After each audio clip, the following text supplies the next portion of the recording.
எட்டிரண்டும் என்னென்றால் மயங்கி தனக்கே எட்டாத நிலையெல்லாம் எட்டுவித்த குருவே, சுட்டிரண்டும் காட்டாதே துரிய நிலை நடுவே, சுகமயமாய் விளங்குகின்ற சுத்த பரம்பொருளே, மட்டிது என்றறிவதற்கு மாட்டாதே மறைகள்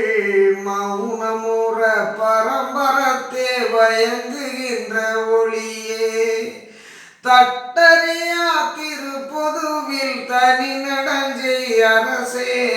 தாழ்மொழி என்றிகழாதே தரித்து மகிழ்ந்தருளே,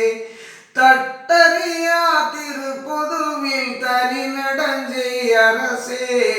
தாழ்மொழி என்றிகழாதே தரித்து மகிழ்ந்தருளே, எட்டிரண்டும் என்னென்றால் மயங்கி தனக்கே எட்டா